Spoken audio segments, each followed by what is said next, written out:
నమస్కారం. జ్యోతిబ TV news కి స్వాగతం. హెడ్లైన్ చూద్దాం.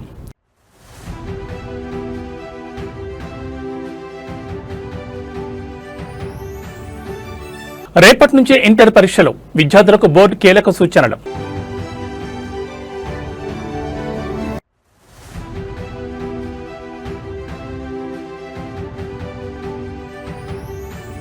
మార్చి 16 నుంచి 30 వరకు తెలంగాణ అసెంబ్లీ సమావేశాలు. 20న బడ్జెట్ ప్రవేశపెట్టనున్న ప్రభుత్వం.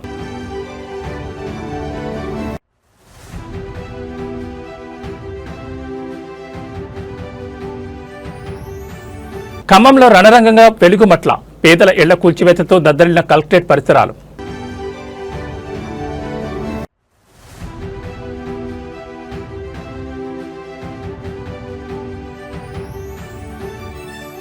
జార్ఖండ్లో కూలిన ఎయిర్ అంబులెన్స్, 7గురు దుర్మరణం.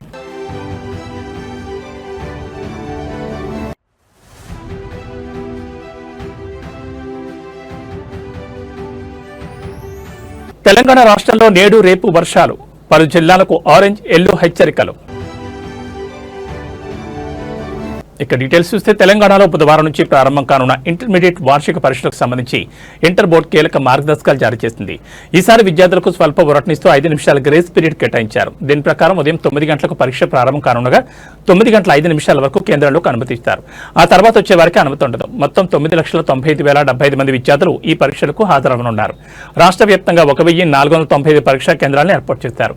విద్యార్థులు తమ పరీక్షా కేంద్రాలను సులభంగా గుర్తించేందుకు హాల్ టికెట్ పై ఉన్న క్యూఆర్ కోడ్ను ఉపయోగించుకోవాలని, ముఖ్యంగా హైదరాబాద్ పరిసర ప్రాంతాల్లోని విద్యార్థులు ట్రాఫిక్ ఇబ్బందులను దృష్టిలో ఉంచుకుని అరగంట ముందే సెంటర్లకు చేరుకోవాలని బోర్డు కార్యదర్శి ఎస్ కృష్ణాదిత్య సూచించారు.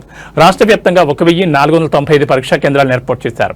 విద్యార్థులు తమ పరీక్షా కేంద్రాలను సులభంగా గుర్తించేందుకు హాల్ టికెట్ పై ఉన్న క్యూఆర్ కోడ్ను ఉపయోగించుకోవాలని, ముఖ్యంగా హైదరాబాద్ పరిసర ప్రాంతాల్లోని విద్యార్థులు ట్రాఫిక్ ఇబ్బందులను దృష్టిలో ఉంచుకుని అరగంట ముందే సెంటర్లకు చేరుకోవాలని బోర్డు కార్యదర్శి ఎస్ కృష్ణాదిత్య సూచించారు.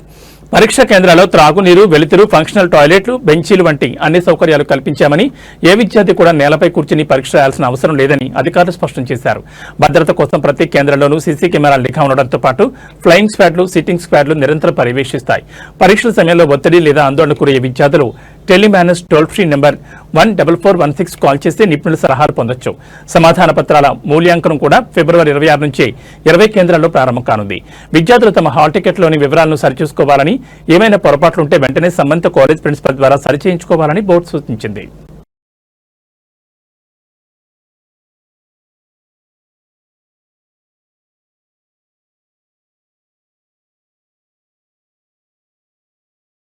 ఖమ్మం నగరంలో హైటెన్షన్ నెలకొంది. కలెక్టరేట్ సమీపంలోని వెలుగుమట్ల ప్రాంతంలో పేదల ఇండ్ల కూల్చివేత ప్రక్రియ ఉద్రిక్తంగా మారింది. 10 ఏళ్లుగా నివాసం ఉంటున్న తమను అన్యాయంగా రోడ్డున పడేస్తున్నారంటూ వందలాది కుటుంబాలు ఆందోళన దిగాయి. వెలుగుమట్లలోని సుమారు 60 ఎకరాల భూదాన్ భూముల్లో నివసిస్తున్న 600 కుటుంబాలను ఖాళీ చేయించేందుకు రెవెన్యూ అధికారులు భారీ ఆపరేషన్ చేపట్టారు. ఏ క్షణంలో ఏం జరుగుతుందో తెలియని పరిస్థితుల మధ్య వేలాది మంది పోలీసులను రంగంలోకి దించారు. తెల్లవారుజాము నుంచే జేసీబీల సహాయంతో గుడిసెలను నేలమట్టం చేస్తున్నారు. మేము ఇక్కడే 10 ఏళ్లుగా నివసిస్తున్నాం, మాకు ఓటు హక్కు ఉంది, ఆధార్ కార్డులున్నాయి, ఇప్పుడు మమ్మల్ని ఎక్కడికి వెళ్ళమంటారు అంటూ బాధితులు కన్నీరు మున్నీరవుతున్నారు. అధికారుల జేసీబీలకు అడ్డంగా పడుతూ ప్రాణాలకు తెగించి తమ ఆవాసాలను కాపాడుకునే ప్రయత్నం చేస్తున్నారు. తమకు పట్టాలిచ్చి క్రమబద్ధీకరించాలని దశాబ్ద కాలంగా పోరాడుతున్నా ప్రభుత్వం కనికరించకుండా ఇళ్లను కూల్చివేయడంపై సర్వత్రా ఆగ్రహం వ్యక్తమవుతోంది.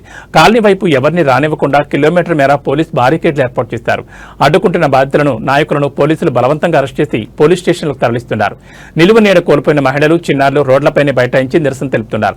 ఒకవైపు అభివృద్ధి పేరుతో జరుగుతున్న ఈ కూల్చివేతలు, మరోవైపు గోడు కోల్పోయి రోడ్డున పడ్డ పేదల ఆక్రందనలతో ఖమ్మం జిల్లా కేంద్రం దద్దరిల్లుతోంది. అధికారులు ఈ విషయంలో ప్రత్యామ్నాయం చూపుతారా, లేక ఈ పోరాటం మరింత ఉధృతమవుతుందా అనేది వేచి చూడాలి.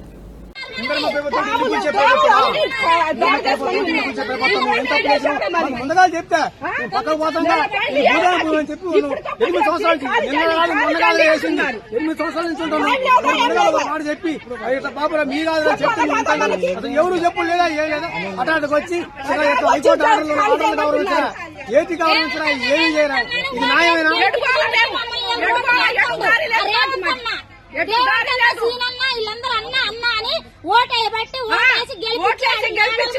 మిద్దల మీద కూర్చోబెడితే పరిస్థితి తీసుకొచ్చాను మమ్మల్ని. మా సంవత్సరాలు బట్టి ఉంటున్నాం ఉంటున్నామండి. కనీసానికి ఎప్పుడు ఏ రోజైనా కంటి నిండా నిద్రపోలేదు మేము.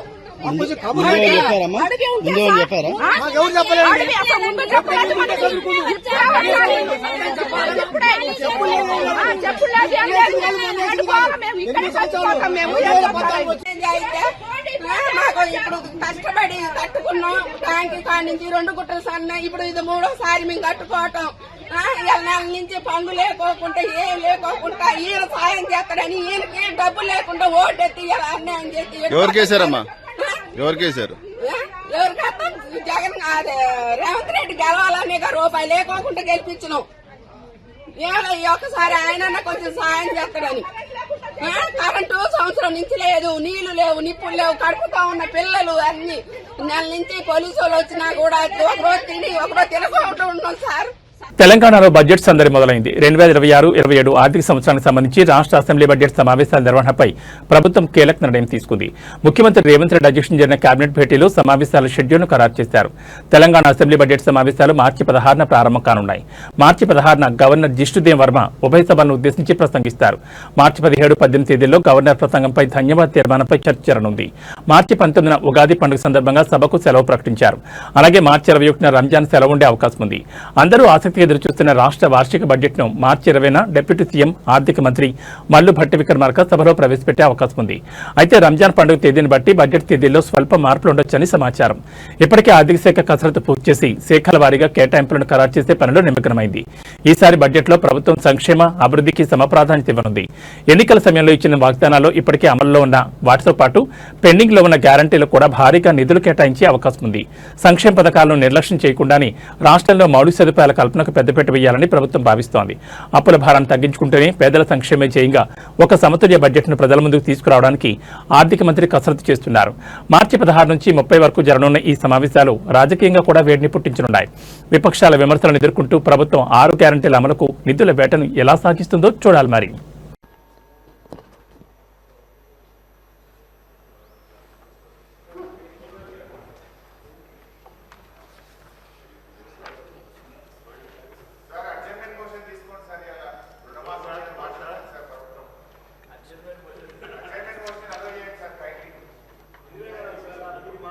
भारत भाग्य विधाता जय हे जय हे जय हे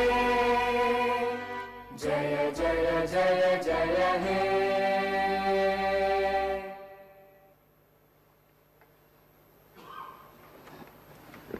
తెలంగాణ అవతరించిన తర్వాత ఎంతో మంది పేదలు నూతన రేషన్ కార్డు కొరకు ఆశగా వేచి చూసినా గత ప్రభుత్వం వారిని పట్టించుకోలేదు.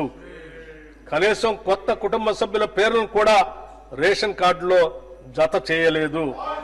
ప్రజల ఆకాంక్షలను గుర్తించిన మేము అర్హులైన వారందరికీ రేషన్ కార్డులు ఇవ్వాలని వారికి సన్నబియ్యం. కొమ్మర మల్లన్న జాతరలో జరిగిన అమానుష ఘటనపై ఎట్టకేలకు ప్రభుత్వం స్పందించింది. ఒక నిరపరాధైన చిన్నారి ప్రాణం పోయిన తర్వాత ఒక కుటుంబంపై అమానుషంగా దాడి జరిగిన తర్వాత జిల్లా మంత్రి పొన్నం ప్రభాకర్ నిద్రలేచారు.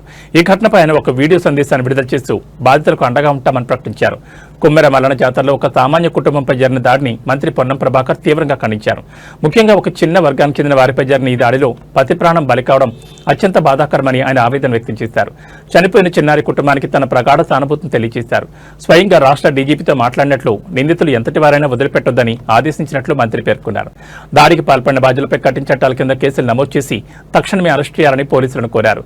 బాధితులకు ప్రభుత్వం అన్ని విధాలా అండగా ఉంటుందని, న్యాయం జరిగేలా చూస్తానని ఆయన హామీ ఇచ్చారు.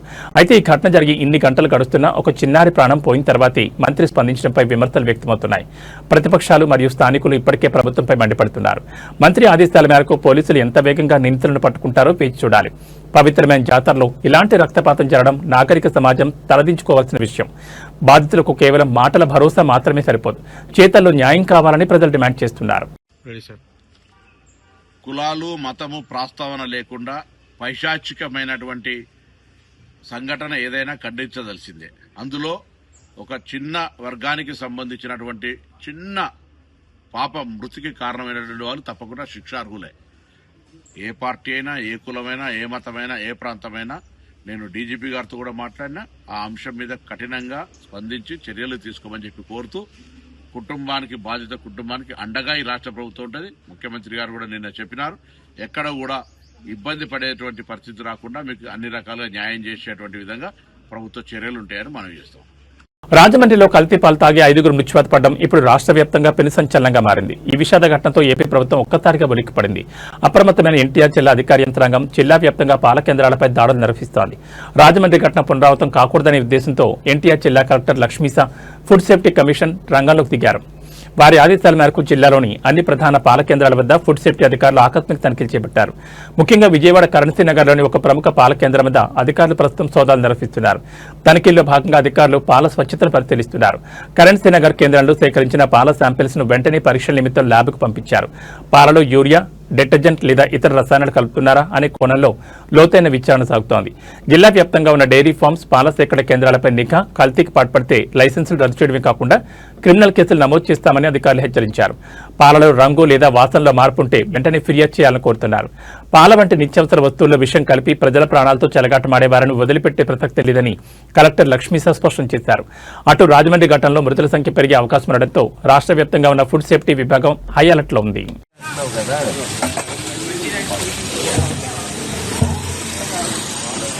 దానిపైన వేసుకునేది చిత్రం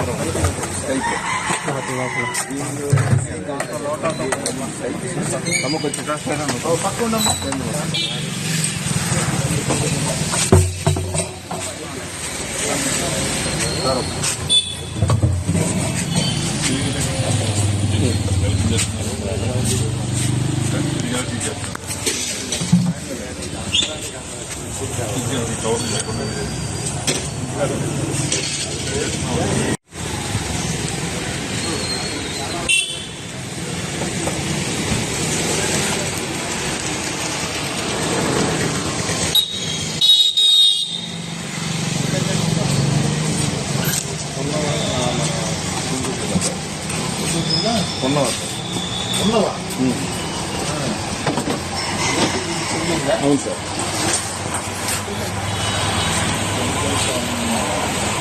ఈ పాలు అవి నాటావా లేదా ఏమావు సార్? పాలు ఆవు పాలు నాటే సార్. నాటంటే గిర్రే ఏదో ఉందండి. ఏమావు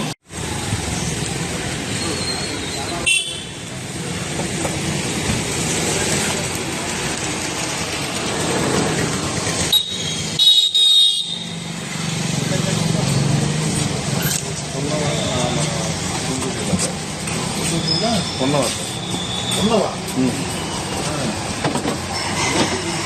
అవును సార్. అదే సార్. డ్రైవర్ కార్ ఆటో ఉంటాడు.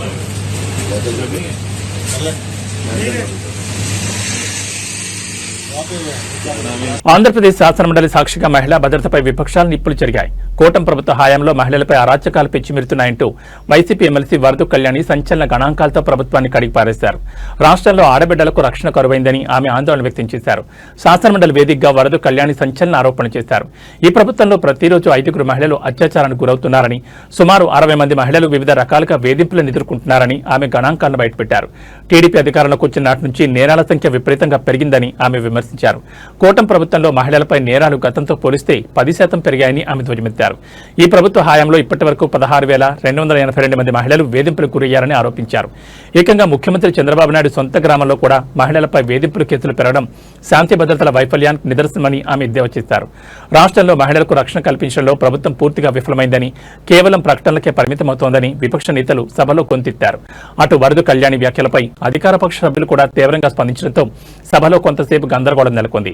ఆడబిడ్డల భద్రతపై ప్రభుత్వం శ్వేతపత్రం విడుదల చేయాలని విపక్షాలు డిమాండ్ చేస్తున్నాయి. కూటమి ప్రభుత్వం అధికారంలోకి వచ్చిన తర్వాత మహిళా భద్రతపై అనేక హామీలిచ్చింది. కానీ వరదు కళ్యాణి సభ ముందుంచిన ఈ గణాంకాలు ఇప్పుడు రాష్ట్ర వ్యాప్తంగా చర్చనీయాంశంగా మారాయి. మరి ఈ విమర్శలపై ప్రభుత్వం ఎలా స్పందిస్తుంది? నేరాల అదుపులకు ఎలాంటి చర్యలు తీసుకుంటుంది? వేచి చూడాలి. గత ఏడాది 1485 కేసులు నమోదయ్యాయని చెప్పారు అధ్యక్ష. అంటే రోజుకి 4-5 జరుగుతున్నాయి అధ్యక్ష. ఈ రాష్ట్రంలో రోజుకి 4-5 మంది మీద అత్యాచారాలు, అఘాయిత్యాలు జరుగుతున్నాయి అధ్యక్ష, మహిళల మీద. అలాగే 50-60 మంది వేధింపులకు గురవుతున్నారు అధ్యక్ష. అసలు ఈ ప్రభుత్వం వచ్చాక అధ్యక్ష మహిళల మీద అఘాయిత్యాలు, అత్యాచారాలు, నేరాలు విపరీతంగా పెరిగిపోయాయి అధ్యక్ష. ఇది పోలీసులు అధికారికంగా చెప్పిన లెక్కల ప్రకారం చూస్తే మహిళల భద్రత ఎంత ఘోరంగా ఉందో అర్థమవుతుంది అధ్యక్ష. ఈ రోజు 16,288 మంది మహిళల్ని వేధించారు అధ్యక్ష. 10 జిల్లాల్లో మహిళల మీద నేరాలు విపరీతంగా పెరిగిపోయాయి అధ్యక్ష. సాక్షాత్తు గౌరవ సీఎం చంద్రబాబు నాయుడు గారు ఉన్న జిల్లాలోనే మహిళల మీద నేరాలు 10% పెరిగాయి అధ్యక్ష. అంటే ఈ రాష్ట్ర ముఖ్యమంత్రి చంద్రబాబు నాయుడు గారి నీడలోనే మహిళలకు రక్షణ లేదా అధ్యక్ష? అలాగే ముఖ్యమంత్రి గారి సాక్షిగానే మహిళల్ని వేధిస్తున్నారు, హింసిస్తున్నారు, చంపేస్తున్నారు అధ్యక్ష. అదే జిల్లాలో గౌరవ మంత్రి గారైన లోకేష్ గారు కూడా ఉన్నారు అధ్యక్ష. అలాగే సాక్షాత్తు హోంమంత్రి గారు ఇన్ఛార్జిగా ఉన్న విజయనగరం జిల్లాలో కూడా మహిళల మీద నేరాలు పెరిగాయి అధ్యక్ష. అలాగే ఈ రాష్ట్రంలో గుంటూరు, సత్యసాయి, నెల్లూరు, విజయనగరం, కడప, అన్నమయ్య, పల్నాడు, పార్వతీపురం, మన్యం, తిరుపతి జిల్లాల్లో పెరుగుతున్నాయి అధ్యక్ష.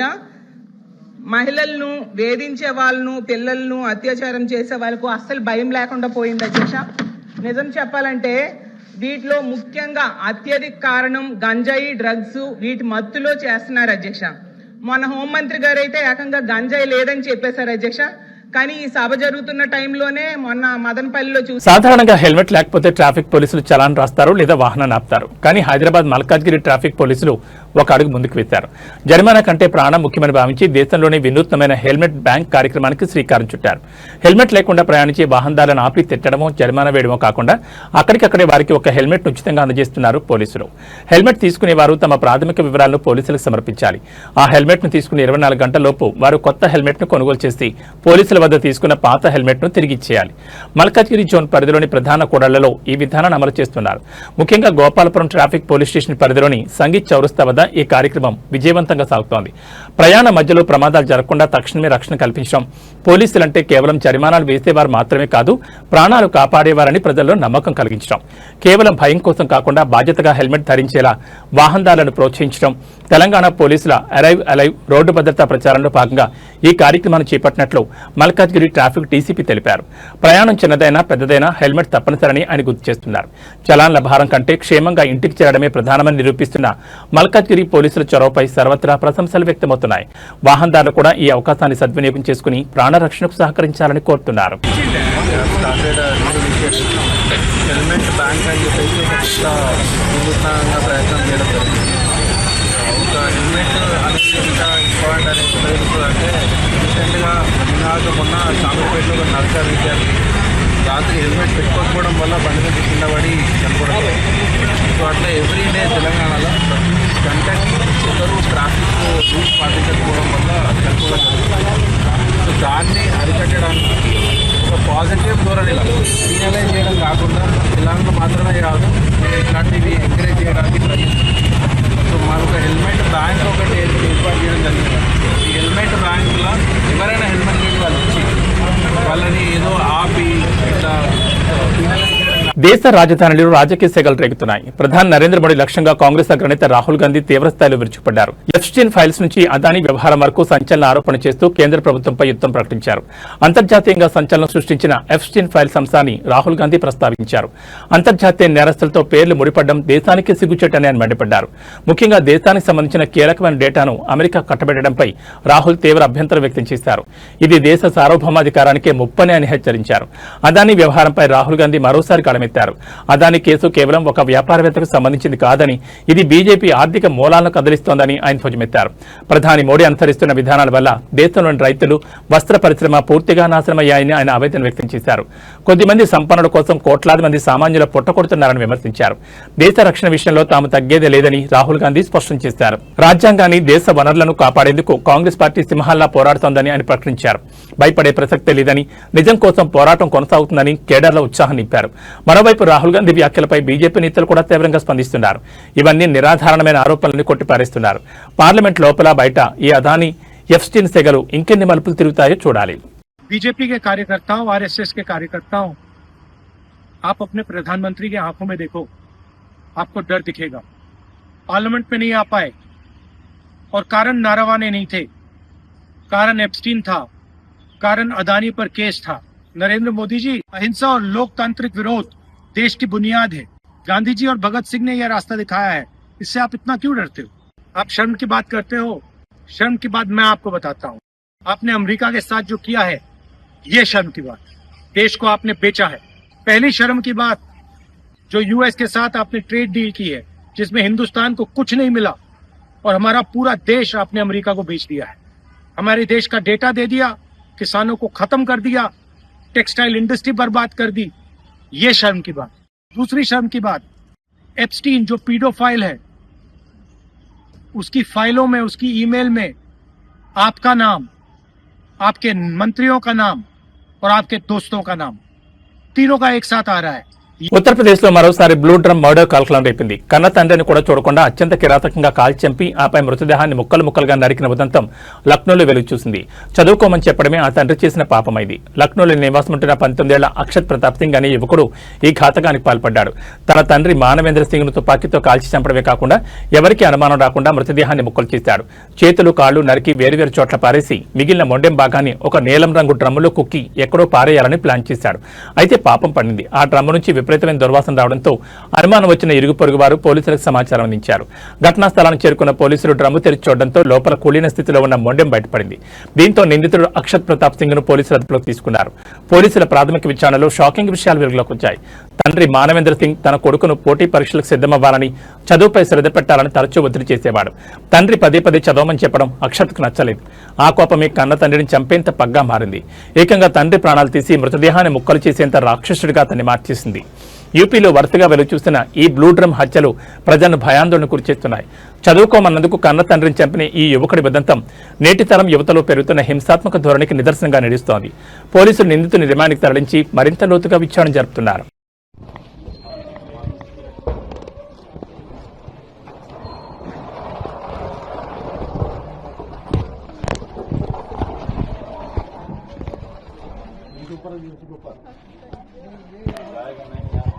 बगल में सीट पे रख दीजिए, चर्चा करके सीट पे रख दीजिए. తెలంగాణ ప్రభుత్వంలో కీలక బాధ్యతలు నిర్వహిస్తున్న బట్టి విక్రమార్క రాజకీయ కార్యకలాపాలతో ఎంత బిజీగా ఉన్నా తన కుమారుడి జీవితంలోని అతి ముఖ్యమైన ఘట్టం కోసం ప్రత్యేకంగా సమయం కేటాయించారు. ఈ రోజు ఆయన వ్యక్తిగతంగా తనను కలిసి తన కుమారుడి పెళ్లికి ప్రేమతో ఆహ్వానించారు. ఈ సందర్భంగా ఆయన చూపిన ఆప్యాయత మరియు సరళత అందరినీ ఆకట్టుకుంది. కుమారుడి వివాహ వేడుకను అత్యంత వైభవంగా నిర్వహించేందుకు భట్టి విక్రమార్క సిద్ధమవుతున్నారు. ఈ పెళ్లికి 2 రాష్ట్రాల ముఖ్యమంత్రులు, మంత్రులు, జాతీయ స్థాయి నాయకులు మరియు వివిధ రంగాలకు చెందిన ప్రముఖులు హాజరయ్యే అవకాశం ఉంది. ఇప్పటికే పలువురు నేతలకు ఆయన స్వయంగా వెళ్లి వెడ్డింగ్ కోడ్ను అందజేస్తున్నారు.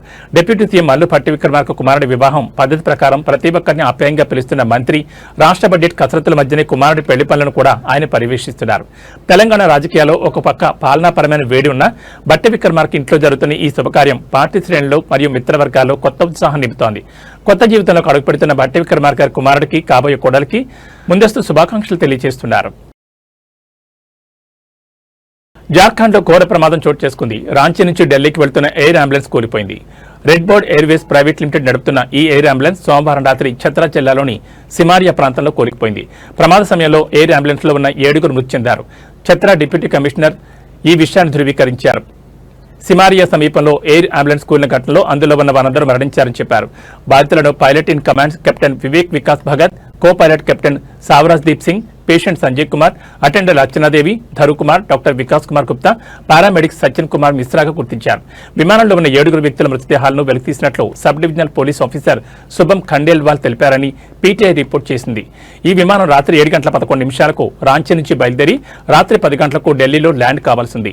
జార్ఖండ్లోని లతేహార్ జిల్లాలోని చాంద్వా నివాసి సంజయ్ కుమార్ 65% కాలిన గాయాలతో బాధపడుతున్నారు. అతని పరిస్థితి విషమంగా ఉండడంతో ఫిబ్రవరి 16న దేవ్ కమల్ ఆసుపత్రిలో చేరారు. అయితే మెరుగైన వైద్య చికిత్స కోసం అతన్ని ఢిల్లీ తరలించే క్రమంలో ఈ ప్రమాదం జరిగింది. ఈ ప్రమాదానికి సంబంధించి director general of civil aviation ఒక ప్రకటన విడుదల చేసింది. ఫిబ్రవరి 23న Red Bird Airways Private Limited చెందిన Beechcraft C-90 VT AJV operating medical evacuation విమానం రాంచీ నుంచి ఢిల్లీకి ప్రయాణిస్తుండగా జార్ఖండ్లోని ఛత్రా జిల్లా సిమారియా బ్లాక్ పరిధిలోని కసారియా పంచాయతీలో కుప్పకూలింది. ఈ విమానంలో 2 సిబ్బందితో సహా మొత్తం 7 వ్యక్తులున్నారు. ఈ విమానం సోమవారం సాయంత్రం 7:11 రాంచీ నుంచి బయలుదేరింది. కోల్కతా ఎయిర్ ట్రాఫిక్ కంట్రోల్తో కాంటాక్ట్ ఏర్పరచుకున్న తర్వాత వాతావరణం అనుకూలించకపోవడంతో విమానం తన మార్గాన్ని మార్చుకోవడానికి అనుమతి కోరింది. అయితే సాయంత్రం 7:34 కోల్కతాతో విమానం కమ్యూనికేషన్, రాడార్ సంబంధాలు కోల్పోయింది. కమ్యూనికేషన్ మిస్ కాకముందు విమానం చివరిగా వారణాసికి ఆగ్నేయ దిశలో సుమారు 100 నాటికల్ మైళ్ల దూరంలో ఉందని పేర్కొంది.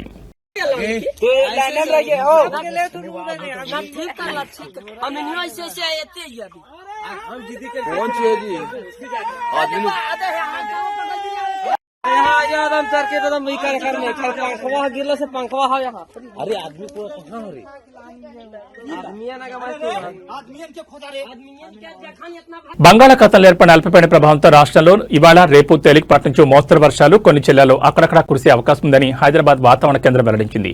ఈ మేరకు ఆయా జిల్లాలకు ఎల్లో ఆరెంజ్ అలర్ట్ జారీ చేశారు. హైదరాబాద్ నగరంలోనూ జల్లులు కురుస్తున్నాయి. నేడు హైదరాబాద్, రంగారెడ్డి జిల్లాలో భారీ వర్షాలకు అవకాశం ఉందని ఈ మేరకు ఆ రెండు జిల్లాలకు వాతావరణ శాఖ ఆరెంజ్ అలర్ట్ జారీ చేసింది. రానున్న 2-3 గంటల్లో వర్షం వచ్చే ఛాన్స్ ఉందని చెప్పారు.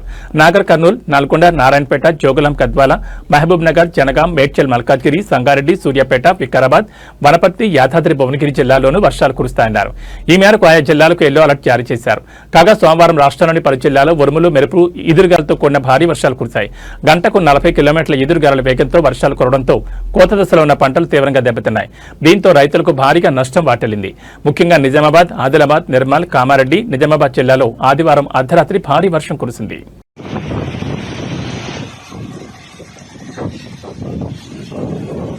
ఇక బులెటిన్ ముగించే ముందు హెడ్లైన్స్ మరోసారి.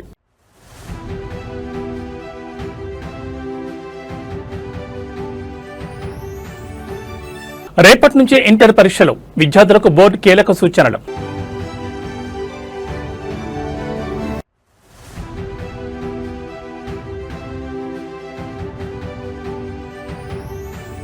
మార్చి 16 నుంచి 30 వరకు తెలంగాణ అసెంబ్లీ సమావేశాలు, 20న బడ్జెట్ ప్రవేశపెట్టనున్న ప్రభుత్వం.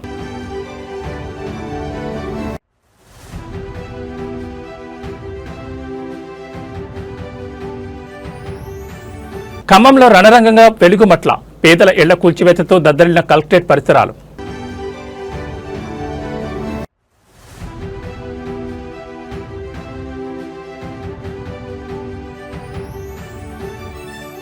జార్ఖండ్లో కూలిన ఎయిర్ అంబులెన్స్, 7గురు దుర్మరణం.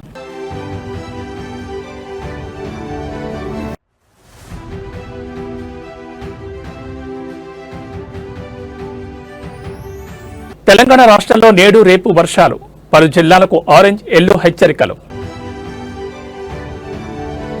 ఇవి బులెటిన్ విశేషాలు. నమస్కారం.